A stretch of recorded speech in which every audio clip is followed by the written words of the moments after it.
What I want to talk a little bit about is just weed management and pastures. I'm going to first go over just some of the basics. And if you already know this, I guess maybe this will just be a refresher, but maybe getting you to look at weeds from a different perspective. Then we'll talk a little bit about some of the things we can do to affect weeds, and then we'll get into some herbicides. And then finally, I want to talk just a little bit about broom sedge blue stem. Where I come from in Oklahoma, that's our native prairie, but I'm sure it's just not that way up here. And then I'm going to speak just really shortly for a short amount of time on fescue endophyte. I'll talk just a little bit about that. I hope since we have a small group, maybe that will allow us to have a little bit more discussion.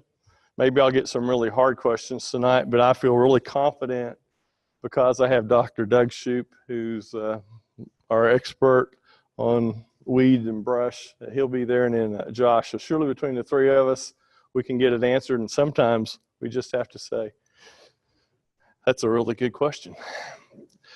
Okay, I want to talk a little bit about weed management and pastures. First of all, you know, obviously y'all can read just as well as I can, but weeds are just a plant that's out of place. What we call a weed, a quail might call food. You know, it just kind of depends on what your management is. Also, generally weeds are the first thing that comes into a disturbed site. It's kind of Mother Nature's way of getting plant succession started. Anytime there's a disturbance, usually the first thing that's going to happen is weeds. That's if you till, if you have a bare spot, first thing that's going to come in is weeds. So weeds is just kind of the way Mother Nature is, I guess, modest, you can say. She doesn't like to leave the soil exposed, so we have a chance to lose it. And then the triggers of weed emergence are going to be light. That's especially small-seeded weeds. You know, weeds didn't get to be weeds, or they didn't get to be persistent without having some mechanisms that they evolved with that make them be pretty persistent. You know, if just say for example, a small seeded weed seed was buried about 3 inches in the soil, if it germinated, obviously it wouldn't come up, right? So some of the things that let that small seeded weed know that it can germinate and have a pretty good chance is light. So if there's ultraviolet light, that's going to trigger it to germinate. Another way that weeds know when to germinate, quote unquote, is the amount of oxygen level in the soil. Obviously, the deeper in the soil, the less oxygen. So weeds have a lot of adaptive characteristics that make them a weed, so to speak. So anything we can do to minimize factors that favor germination is going to help us hopefully managing weeds in the future. So when we look at that picture, what's the problem? Well, some of you may, that's a terrible picture, by the way. It's out of focus. I thought I just had a hangover or something. But is that any better? Okay. Well, we could say weeds are the problem, or we might say, it's kind of like when I go, the other day I went to a basketball game and I climbed 3 flights of stairs. So I guess I could think, man, I'm out of breath. That's a problem. Maybe I need to get a steroid so I can open, or an inhaler to open up my airways. Well, that's really not the problem. The problem is that I don't exercise and I'm out of shape. And in some instances, weeds may not necessarily be the problem. They may just be suggesting of an underlying issue. In my instance, I need to exercise. That's my issue. Yes, I'm out of breath, but that's just a symptom of the fact that I'm terribly out of shape. My wife actually did buy a treadmill, but so far it hasn't done me much good. So what are the underlying issues? It may be low plant vigor. We're going to talk a little bit about that later. It may just be a mismatch between forage availability and forage demand. That's just a politically correct way to say overgrazing. Okay. So let's talk about some principles of weed management. So we're going to try to manage those things that we can affect that are going to hopefully result in a healthier grass stand. So plant vigor, I'll talk a little bit about fertility and stocking rate, and then stock at appropriate rate, and we'll talk about that here coming up. So this is just kind of a representation of the soil samples that we get through our office. And this is just on fescue samples. So I'm guessing, if I had to guess, the people that cared to go out and take samples probably care a little bit more about their pastures than those that didn't. So these numbers across the area may even be lower than that. But our typical sample would be 6.2 on pH. Great, that's a great number.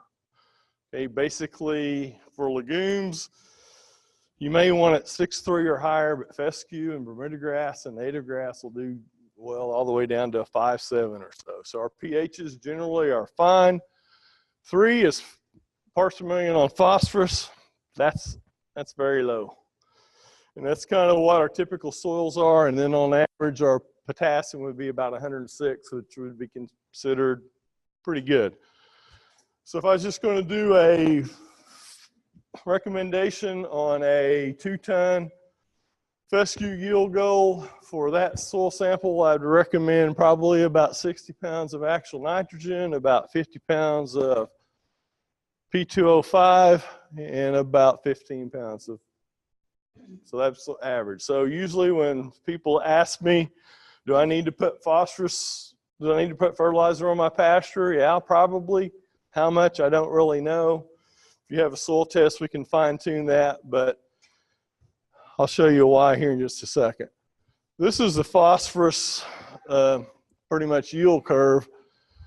And this is the percentage of maximum yield. And I know this was developed for crops, so it may not line up 100% with fescue, but the principle is going to be the same. So if you're in the that's 10. If you're down here, you're probably somewhere around 50% of maximum production.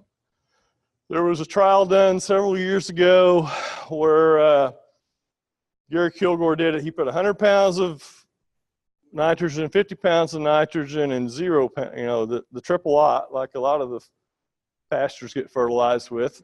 Then he put some phosphorus or not on those. And in the pastures that got 50 pounds of phosphorus with 50 pounds of nitrogen yielded more than those that got 100 pounds of nitrogen with no phosphorus. So phosphorus is kind of, in some cases, maybe one of the first limiting nutrients in your pasture. It'd be kind of like putting in a full tank of gas with running 2 quarts low of oil, you know. The phosphorus, once you get to a certain level, you know, you're fine, but that's something that you need to take care of. Particularly if you're going to try to graze legumes or anything like that. Okay, that just shows in the Wildcat district, and we like to think we're well above average, but we're not very good in this instance because 70% of our samples were 5 parts per million or less in phosphorus. You can read the rest. And basically, we would recommend fertilizer all the way up to this point, up to 20. Once we get to 20, because if we back up there, here's 20 parts per million. We're up there about 95% of maximum yield. Potassium, it's a whole lot better story. This would be about 41 pounds and down. This would be about 41 to 80. This would be about 80 to 130 would be mediums.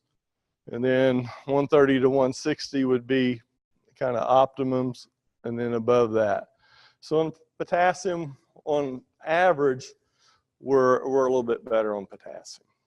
So what does that mean for you? You still need to do a soil test because based on these numbers, I can make a guess, but if it has a history of fertilization, I'm going to over-recommend fertilizer, and in some instances, I'm going to under-recommend. And being exact is a little better than guessing. But anyway, one other thing I might need to mention is phosphorus and potassium are something that needs to be applied annually. Well, in fescue, you can apply it in the fall or the spring whenever you put nitrogen out, and then in Bermuda grass, probably it'd make more sense to fertilize Bermuda grass probably prior to it breaking dormancy. If you happen to want to fertilize native grass, and I wouldn't recommend you do that very much, but you'd want to do it probably about May the 15th or something like that. So this is the nutrient removal from grazing. So actually our cattle aren't removing very many nutrients. So if we can get our soil test levels built up to kind of like we want, and we keep in a grazing situation, we're really not removing that much. Where we get in trouble is if we get in a situation where we have haying, and I don't want to step on too many toes, but I guess I'm getting old, so I don't really care that much anymore. But generally, the worst situation I can see is continually removing nutrients and never putting anything back. I can think of a great example of that, and that's people's quote-unquote pristine native hay meadows that are primarily broom sedge. The reason they are is they're continually removing nutrients year after year after year. That's not a natural process. So timing is important. This is meant more for fescue, spring versus fall. This kind of depends on when you need the forage more. We know that fescue is going to, in general, produce about 2/3 of its growth in the fall. Excuse me. That's just backwards, isn't it? About 2/3 in the spring and 1/3 in the fall. So when is forage more valuable to you? You know, raising cattle and managing pasture would be great if cattle's nutrient requirements were the same every day and grass grew the same all the time. That's not the way it works. So I guess my thinking is maybe you may want to consider fertilizing in the fall and maybe reducing your fertilization in the spring, because you're going to have less problems with fescue toxicosis and you're going to have a little bit more the same amount of forage out there. However, if you are going to put hay up, I would recommend you fertilize, because you can boost the protein as long as you harvest it at a appropriate maturity. Also, if you're trying to get legumes in your system, high rates of nitrogen can reduce legumes. We've already talked about that a little bit, but that just shows the effect of 50 pounds of nitrogen in the February, what it does. Protein all the way up through it goes vegetative. If you put the same thing in October, it can boost your protein up to there. And actually, we got better results than that. We did a stockpiling demonstration in Cherokee County, and we were able to get some basically 10% forage out there the 1st of December. The nutrient requirement of a cow, if she's, let's say she's dry, it's going to be about 7%. If she's in late gestation, it's going to be about 9% or 8%. And if she's lactating, it depends on how much milk she gives. It's going to be somewhere to be 10 to 11%. So it's very possible through stockpiling fescue, you can maybe be able to be that your winter feed source for your cows up until you run out. We're going to talk about that a little bit later here as well. That just shows the response to nitrogen. I've already talked about that. One point I might want to mention is strip grazing is a good way to increase harvest efficiency. I'm going to talk a little bit about harvest efficiency, and I'm going to tell you some things you don't really like, but that's okay too. Sometimes it's good to hear things you don't really like to hear. Let's talk about stocking rate. One of the most important things to remember on grazing is it takes grass to grow grass.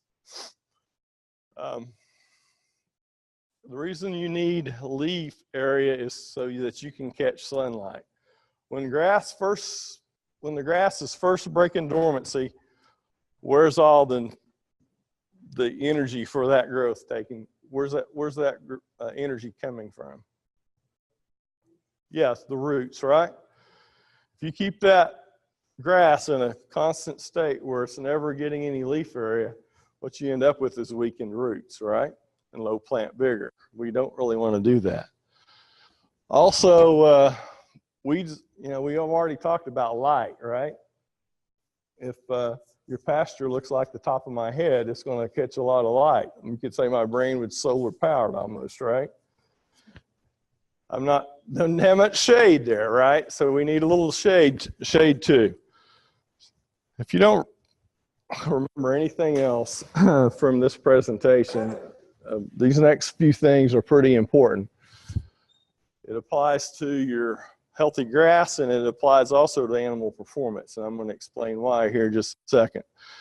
If you can graze your fescue down to 2 to 3 inches and your Bruner grass 2 to 3 inches, you're going to leave enough light, so there's enough leaf area that the grass is going to respond really well, right? Plus, you're also going to still keep the ground kind of shaded. An important factor is also, as a cow can only take so many bites in a day. I looked up some numbers. They kind of, I don't know, whoever can. I'm guessing they just did this over a short time and extrapolated the evidence, right? Wouldn't you think? Or maybe some poor grad student had to count the bites. But any idea on what the estimated number of bites a cow can take in a day? Would you believe 30,000? So the point is, it doesn't matter if it's 26,537 or whatever. A cow has there's a physical limit to how many bites she can take, right? So if there's not enough, this is pretty cool, I think. Obviously, since I put it up here, but anyway, this shows once the available forage gets down below about a ton per acre and we're talking dry matter here, okay? The relative in other words, her intake's going to go down. So if we only have about 1,000 pounds of available forage out there, she can only take about 75% as much as she wants, okay? So how many of you heard, man, that grass, that new grass, those cows are chasing that new grass and it's so lush, they're losing weight. The lushness doesn't have a dang thing to do with it. It's that there's not enough out there for them to get all they want. And I know if they have a choice between green grass and old hay, what are they going? They're going to chase that green grass, right? And the reason that they aren't doing very well is because they can't get up to their ad lib intake. Does that kind of make sense? Okay, so how much forage are we talking about to be 1,500 pounds? Well, y'all can read as much as I can, right? So we're talking 300 to 400 pounds of dry matter per inch, right? So if we have 4 inches of dry matter, that's about 1,200 pounds of forage, right? So you remember right here when I told you that's not only good for the health of the grass, it's also good for the performance of the cattle. Does that make sense? It's also good for helping you hopefully have less weeds. So we're going to pick on horses since my wife has horses, and I'm actually talking about myself almost, okay? But if I can drive by the any from down around Edna, Kansas, you know where that's at, down towards Coffeyville, it's a little rocky over there, right? So if I can drive by the road going 65 miles an hour, let's say 65, okay? And I can see broomweed and rocks out there, that's not a weed problem, okay? And also I would say forage utilization is not a problem in that situation. They're utilizing everything that's out there, but anyway, you kind of get my drift here? because broomweed probably is, do y'all know what broomweed is? It's the one that kind of branches out. That broomweed is an indicator plant. And broomweed is an indicator plant that you have horses or that you're vastly overstocked. So that's one of my favorite questions to get is, oh, I have some horses and I have some weeds in my pasture. Can you come out here and recommend a herbicide for me to take care of that? Well, Dow Chemical is going to like you because you're going to be spraying every year unless you change your management. Okay, now let's talk about the forage requirement of a cow. And it's going to depend on the size of cow. It's going to depend on how much milk she gives, but on average, it's going to be somewhere about 5 tons of forage a year. The peak, y'all can read just like I can read. But anyway, peak forage demand is 10 weeks after, basically when it hit peak lactation. Obviously, when you take that, the cow's no longer producing milk and she's in the middle of gestation, her demand goes way down. So it may even make sense to try to match those peaks up with when your forage availability is. Does that kind of make sense? Unless you like to feed more feed. So 10 weeks after calving is going to be your peak demand and right after weaning. So it's going to vary from 800, that should be 940. That was, I don't know who did that, but anyway, it should be about 800 to 950 pounds of dry matter per month. Let's talk about harvest efficiency. Harvest efficiency means basically on how much of that forage is out there that we actually get into the animal, okay? And we've already said that we need to leave some forage, right? So we're going to have some leaf area to catch some rainfall and to catch some sunlight. But on hay, it's going to be somewhere around 65% of what you cut is actually going to get into the cow. I've seen some areas it's probably going to be worse than that, right? On continuous grazing, it's 25 to 35%. Rotational grazing is going to bump up, and that strip grazing I was talking about where you only allocate and you just keep them moving, it's going to be maybe 70%. So that's another way that you can just get more of what's out there into your livestock is by managing the grazing. This just gives an example of some of the hay losses, 2 to 45%, and they use the average of 15%. If you have a feeder with a solid bottom on it, the bottom 20 a foot, you're probably down there around 15%. If you got one of those plastic ones that have the open all the way up, you're well over 15%. So, you know, the saying that you're paying, and also the storage loss, it's going to vary a whole lot depending on how you stack your hay. You know the saying that you're paying for a hay barn whether you build one or not? That's basically talking about storage loss. Okay, so what should your stocking rate be? This is just an example on 80 acres. On feeding them all the forage is produced there on that 80 acres, it'd be about 12 cows per year. If you're feeding hay for 4 months, it's about 17. So we've already talked about that. We'll go on. Okay. Was there any questions about some of those things I spoke about? Back on the phosphorus. Yes.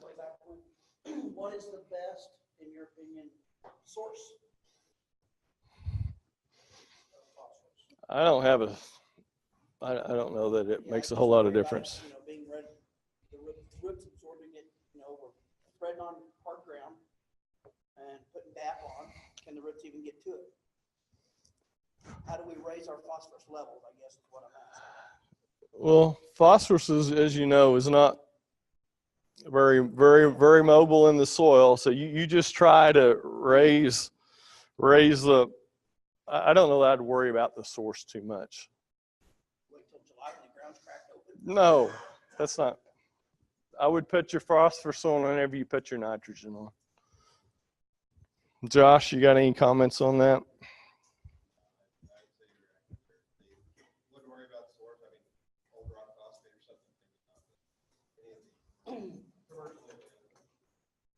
Oh, Josh, I guess what I'm at is litter a better source in our area than is. Okay. Well, litter has some other. Okay, litter is going to be roughly a triple 50. It may be 45, 60, but it's going to be something like that. So if it's a better source or not, so in other words, you're going to get that regardless of whether you need it or not. So you're paying for it whether you need it or not. So if you're low in phosphorus and potassium both, if it prices out, litter's pretty good. Litter's also going to put more organic matter than a commercial fertilizer. Litter also is not going to lower the pH quite as much because there's actually a little bit of calcium carbonate, because the chickens get some calcium carbonate, and there's probably also some trace minerals. So if it's close in price and you need the, if you need the potash, you know, if your potassium level is 130, then that extra 50 pounds, it doesn't make sense to pay much for that extra 50 pounds. If your potash level is down there about 80, so it kind of depends. It's an excellent source. Whether it prices in or not is what you need, if that makes sense. But litter's a great source. It's just whether you need the other stuff or not. Any other questions about the fertilizer or anything? Okay. Then we're going to talk a little bit about the herbicides. This is another really important one, an extremely important one. Spray when they're small, not when they're big. Why is that? I'm talking about annual weeds. Why would you want to spray them when they're small instead of when they're big? Huh? Oh, yeah. You can kill them a whole lot easier, and you can use less chemical when they're smaller, right? What's something else? Huh?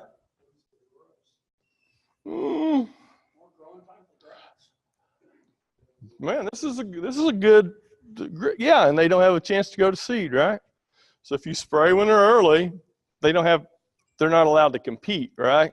Spraying after the fact's kind of like, just because it makes you feel better, you know, it doesn't necessarily, I'm not going to say it doesn't do good. I'm going to show you a slide here in a minute that shows the difference between spraying early and late. And yeah, if you spray early, it costs you less and you get more benefit. Kind of sounds like a pretty good deal, right? If it costs less and I get more, we need a bigger truck, right? We need to do more of that, right? Because we do enough stuff probably that's not that way, that if we can get the benefit. So yeah, that's right. And as you mentioned, yeah, it keeps them from going to seed. And what we're sometimes in seed's not that important because it's kind of hard to keep them from going to seed, but in some instances, keeping something from going to seed is really important. Part of it just depends on how long the seed lasts. Mostly for grasses and small seeded annuals, it's probably not a big deal. But for things like Cerisa lespedeza, that's a huge dang deal because the seed may last 20 years. So anything we can do to keep it from going to seed is a great deal. So besides the grazing height, well, this is probably another really important slide in my opinion. Of course, I put this together so they're all really good, but this is, I think, would be one you need to remember. This is extremely important too. It doesn't matter what I tell you. It doesn't matter what your neighbor says. It doesn't even matter what the guy who sold it to you, because he's probably not going to stand behind it. I'm not going to say he's not going to stand behind it, but if the label says something different, the label is the law, okay? The label is going to give you the rate for different sizes of weeds. The label is going to give you whether you need a surfactant or not. Do you know what a surfactant is? Surfactant is something you put in the water which reduces the surface tension, which makes the herbicide stay on the leaf better. It's going to tell you what the grazing restrictions are. It's going to tell you whether you can legally put cows on within a week or whether there's zero grazing restriction. It's going to tell you what the hang restrictions are, the timing, whether you can use mulch or whether you can legally sell the hay. Did you know there's product out here that says, as plain as day on the label, do not use this for mulch? It also says don't sell it legally for hay. You have to use it on your own place. And I could say a guy I know, but let's just say my neighbor, okay? My neighbor, it's not me, okay? He was talking to me a while back and said, man, something is going on with my garden. I put this hay out there on my garden and the plants come up and then they just die. But then this was last year. And then this year, he said, yeah, I noticed that there wasn't any weeds coming up in there. But he's trying it again this year. But anyway, the whole point is he used some hay where it says it's plain. It's right at the top of the page. Don't use it for mulch. We're talking about something that has aminopyrrolid in it. Aminopyrrolid is the active ingredient in Milestone. It's also in Grazon Next. It's also in Chaparral, and it's also in Pasturol. Those are great products, but you need to read the label. Or I guess if you don't want to worry about a garden, I guess you could do that. Tells you about drift control. That's pretty dang important, isn't it? Tells you about clean out instructions. In other words, what you should do after you spray with this before you go and spray someone's tomato plants or something. Another really important one tells you about replant interval. I got a real interesting question the other day. First of all, what I was asked was illegal. And then second of all, it wouldn't work. So gladly I could say, no, you don't want to do that. But anyway. So this is the effect of herbicides on, you can read. But as someone mentioned earlier, this was this was in Bermuda grass and this was in Texas. So y'all know, none of y'all are any of you from Texas here? Y'all know many Texans? Well, we may need to reduce these numbers by about a third. But anyway, it shows this is the difference between early herbicide with fertilizer, late herbicide with fertilizer. From 2,100 to 800 to 900 pounds of dry matter. So you think when you put your herbicide out there makes a difference? Heck yeah, it does. This is what happens when mowing is the ultimate after the fact deal.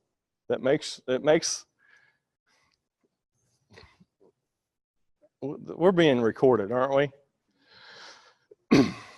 We can edit this, right? This is my wife right here.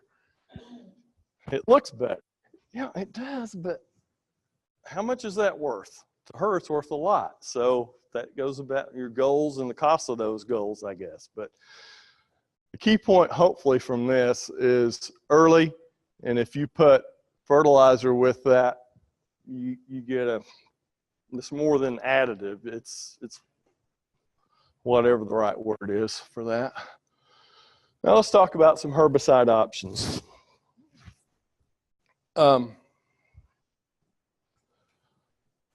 This one here, 2,4-D, has been around forever. 1 to 2 pints is going to cost you somewhere between not very much. And for those small annual weeds, that's going to do a really good job. The only weakness with this 2,4-D is not very good on perennials. It's not very good on bigger weeds, and it doesn't have a residual. But if you use it in a timely fashion, it's a very cost-effective herbicide. This does not, and these just come from a chemical weed control book. So these, I'm not going to put a whole lot of, this is exactly what it costs. This just gives you an idea, okay? Chaparral is a mixture of metsulfuron and aminopyrrolid. If anybody is mad at thistles, can't stand thistles like me, this one is a really good one for thistles. Escort XP is metsulfuron. You might even be able to get it cheaper than that. Another good one for thistles. This metsulfuron, these products that contain metsulfuron, also if they're applied at the wrong time or at the right time, depending on what your management objectives are, can reduce fescue seed heads and reduce fescue yield. So you need to be sure what you're getting into there. Actually, Doug did a mix of 2,4-D with a little bit of metsulfuron, two of the cheapest products on this list, and got pretty good results. Basically, because the metsulfuron is going to have some residual, so that would be a pretty good combination. Grazon next, it's some 2,4-D with aminopyrrolid. It's the one that actually on the label says you have to use the hay produced on your own place. It says that on the label. It contains 4/10 of a pound of aminopyrrolid. Pastoral is something I've used. It just contains less aminopyrrolid. It means it's cheaper, so that's what I used. And it's heck on thistles. Both of these products are heck on thistles. Weedmaster is a mixture of 2,4-D and Banvel, or what's called dicamba. It's been around forever. And then Grazon P+D is a restricted use pesticide. You'll have to have a license to get that. You can go through our office and do that. But that just kind of gives you an example. These lower rates on here are for annuals. The higher rates would be for perennials. Perennials, I can't give you quite as good of a blanket answer as I can on annuals. Annuals, you want to spray them when they're small. The perennial is going to kind of depend on the individual weed you're going after. A lot of them, when you spray them when they're around flowering, you're going to get better results. So that's kind of the herbicide options. So the principles I've talked about for too long probably is that are weeds a problem or are they a symptom of the problem? So is my shortness of breath, that's not my problem. I have some bigger issues, but I haven't done anything about them. I probably need to. So you need to use all three tools. It's probably impossible. I don't know if it's impossible, but it's pretty dang close to impossible to never have weeds. It's very impossible also to manage weeds very well if you just rely on one of those three, whether it's plant health, plant grazing, or judicious use of herbicides. I can tell you the one that's probably the most powerful of all those three in terms of profitability and sustainability is proper grazing. That's probably the one that's going to give you the most bang for your buck. So, are there any questions about that?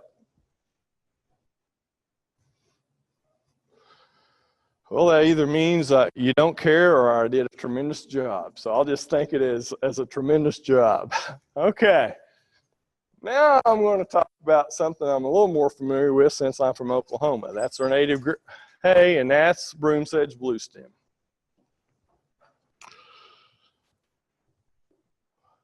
We'll talk just a little bit about some of the characteristics, and you're going to notice, believe it or not, there's going to be some overlap from what I talked about earlier with broom sedge bluestem. It's a native warm season grass that's of low grazing value. It produces lots of seeds. It likes areas over 25 inches of rainfall. It's very found in overgrazed pasture right-of-ways and in go-back sites. Do y'all know what a go-back site is? There's one near my house where there used to be farmed, right? And they just, I don't know what happened, but nothing's been done to that site for probably 6 or 7 years, and I've got to see plant succession in action. And basically what I saw is we started having a lot of weeds like we talked earlier, and now it's just a battle. It's a battle between fescue and broom sedge, seeing what's going to be the dominant thing in there, and so far broom sedge is winning. Germinates in spring when soil temperature is 55 degrees or higher. This is a study done back in 1936, and actually there's some good news here. Again, I don't know who exactly did all this. Probably a grad student got to put little flags down, different colored flags whenever the plant germinated. But basically they found that on average, broom sedge lives about 3 years or something like that. Almost all the plants are dead in 7 or 8 years. Is that good news or bad news? That's awesome news, right? So that means if you change your management, it's not a perennial that's going to last forever. You can maybe outlast it, so to speak. It says that died more rapidly.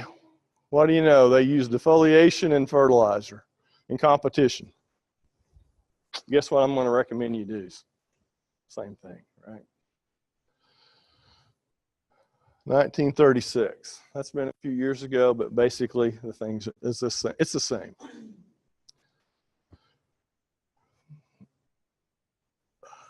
Okay, this is some pretty important. We already talked about grazing height and how grazing height can affect. It's easy for me to say, right? Plant vigor. So if you got broom sedge out there and there's other desirable plants, what are they going to do? Well, at the first, I've burnt mine off just because I was mad at it. I didn't do a dang bit of good in terms of controlling it. We're going to talk about when you can do that. They're actually grazing just a little bit of it right now. But when they given a choice, when it gets older, they're going to quit grazing it. So what's going to happen if they continually graze that other plant and don't graze the broom sedge? You know, remember how we're talking about low plant vigor? We're going to have plant vigor there, and then the broom sedge is just going to be all robust and shading out the other grass. It can become a dominant grass in overgrazed pastures. Yeah. You can heavily graze broom sedge early, maybe July before that. I had another point, but I forgot what it was, so it must not have been that great. Okay, so have you seen this one before? Increase the vigor of the desirable species. We want to do that by fertility, by stocking rate, and prevent reseeding. And we're going to talk a little bit about that in just a second. Actually, we're going to talk about it right now. In a native, how many of you have warm season pastures? No, I remember what I was going to say. When it's selectively grazed, that means you can use that selective grazing to its disadvantage.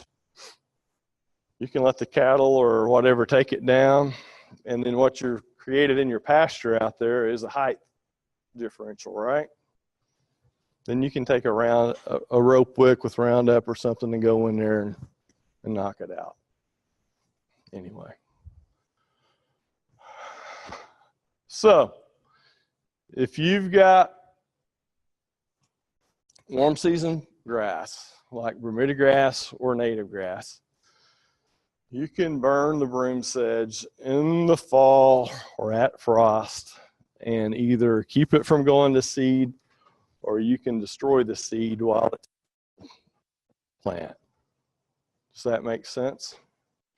So they've done some research in Oklahoma, obviously down in southeast Oklahoma where they got it a lot, and they showed that actual burning it in the fall has a pretty good success rate. Put it like this, it's better than nothing by quite a bit. And if you have Cerisa lespedeza in a warm season pasture, well, if you do, you could probably tie that together with your broom sedge management and do it about September the 1st and reduce seed production from both of them. Or if you want to wait till after the killing frost, you can do it that way too. The worst case situation, if you had a native meadow, would be, or native, probably should just leave it at meadow, would be to burn it 10 days before killing frost, because then you wouldn't give chance for the meadow to recharge its root reserves, if that makes sense. But you can do it right at killing frost, or say 45 days ahead. That would work in fescue too, but it's going to be really hard to run a fire through that, and you're going to hurt your fescue stand. So I wouldn't recommend you do that in fescue.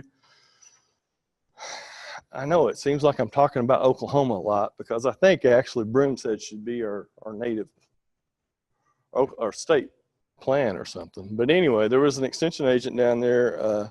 His name is Wayne Shearhart. He's a good storyteller, but he was also a good extension agent. And what he did was every year before the broom sedge started producing seeds, I'm sorry, I don't know enough about the physiology of the plant, so I'm guessing it's somewhere 1st of September, something like that. Watch the plant. When it starts putting out that little white, the things that give us that's names, it may be a little too late. But what he did is he mowed it 3 or 4 years in a row, along with putting fertility there. So he reduced the seed, and then he made the other grass more competitive, and he did a pretty good job that way. So that's another way.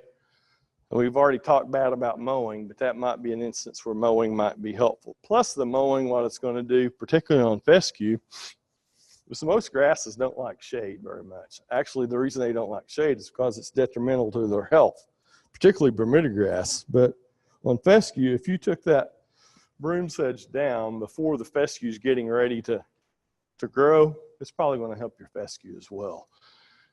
And then maybe you may even want to put some fertilizer out there about the 1st of August, because as we've shown in our stockpiling trials, you're going to get good results from that. And I would bet you that grass that's out there on December the 1st is probably more valuable to you than grass that's out there on June the 1st. So maybe that'd be another way to get a little more value out of your fertilizer. Okay, that's it. Oh, we need to talk about native. Basically, instead of burning in the spring, burn in the fall. You may also want to consider grazing your native first half of the year and just deferring it. You may also want to put just a small amount of fertilizer on it. And if you're thinking that any of these things I talked about, I've heard people say, well, I put that phosphorus like you was talking about out there and nothing ever happened. Well, did you do it for very long, or did you reduce your stocking rate and give your grass a chance? So remember, there's a lot.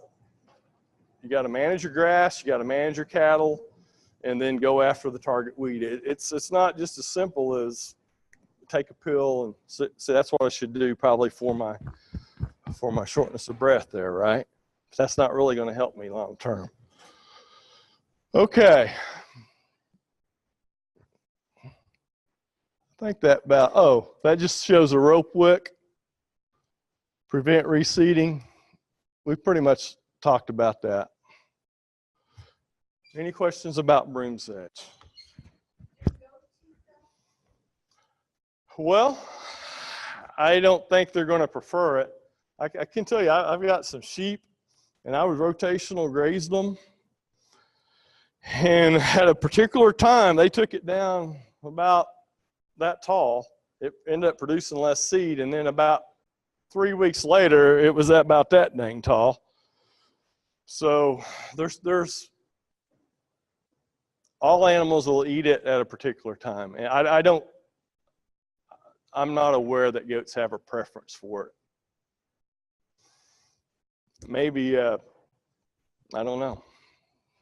There's probably differences within individuals. Maybe if they were born goats from Oklahoma that were exposed to it. I don't know. I'm only halfway kidding. There is a whole lot of research that shows that whatever the mother was on when the offspring was born, they're going to take to that feed easier than one that's not exposed.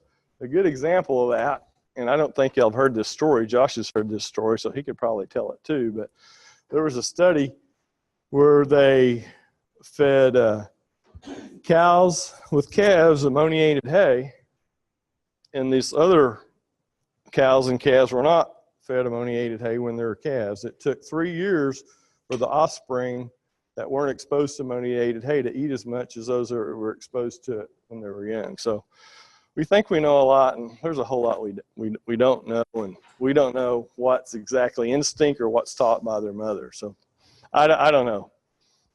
I'm guessing goats would prefer cedar trees and browse and other things instead of broom sedge. Now, if they would, we could sell some goats, maybe. Okay, any other questions about broom sedge? Well, I'm glad Jerry's not here because she would be waving her arms and telling me that I went too long, but she's not here, so I'm going to talk just real quickly about fescue seed head suppression. And the reason fescue seed heads are a problem is because they contain about 4 or 5 times more ergovaline than the rest of the plant. And ergovaline is the alkaloid which causes the cattle's blood vessels to constrict, which as a result causes their core body temperature to go up. That causes them to get in ponds. It causes them not to perform as well on grass. It causes them not to breed as well. So anything we can do to reduce seed heads, and I've talked bad about mowing, but now I'm talking good about mowing. You know, it's possible you could mow your pastures basically when the fescue is in the boot. May help ergovaline. It's also been proven that as soon as you harvest hay, fescue hay, the ergovaline goes down about 60% in the plant. But there also are some herbicides that can reduce seed head production, and those are those that contain metsulfuron, which would be Escort, Chaparral primarily. Metsulfuron does a great job on cerisa in the fall. It hammers thistle. The problem, yeah, it needs to be done in the fall, and it'll maybe get 80%. Remedy does a better job in June. But the good thing about Escort is now that it's a generic, half an ounce of that may only cost $4 or $5, whereas the recommended rate for Remedy is going to be quite a bit more than that. Doug may touch on that, but yeah, you're absolutely correct. One thing people don't like about metsulfuron is it kind of slow acting. I guess they like to see it die instantly because they're mad at it or something, but kind of like when they put the diquat in there with the Roundup so people would know it's going to work, you know, I guess. But anyway, this was a study that's done well, we're not picking on Oklahoma anymore. This was a study that's done in Missouri. You can read it just as easily as I can, but it was a really good study. It was applied during vegetative, and vegetative up there would have been about the middle of April. Boot stage would have been about the 1st of May.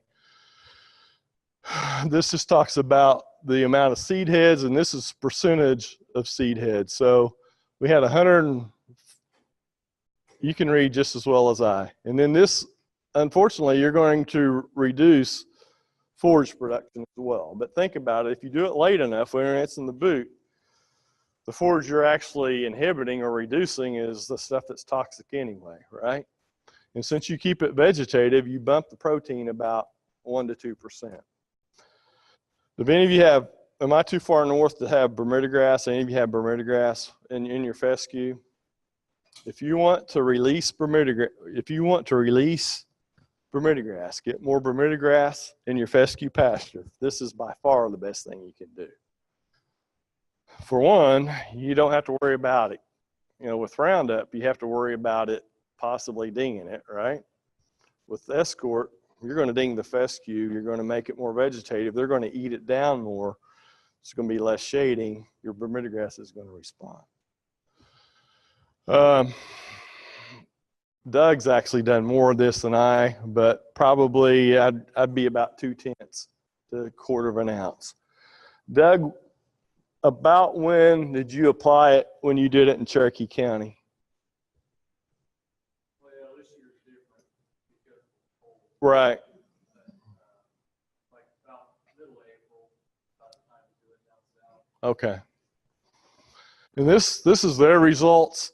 This was done 2 years in a row, and again, they're about 30 to 20% of seed heads of non-treated. So it's a good way to bump the protein.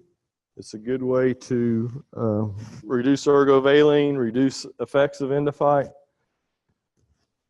You're also going to control some weeds, but you are going to knock your yield a little bit on fescue, okay? So I don't know that I'd recommend this is do it to your whole everything. Do it to to me, it would make sense to target those pastures. There's probably some pastures, or maybe not, but if you're having a pasture where you're having more problems with fescue, that would be a target for this. Or if you're having a pasture maybe that you have the Bermuda grass you want to release, that's kind of where I wouldn't do this to all your acreage, but it's something to consider. And I guess that wraps it up. I would be thrilled to get out of the office and go on a pasture, go out and visit with any of you, because everyone's situation is a little bit different. I'd be glad to do that. You can contact me there at that phone number or at that email.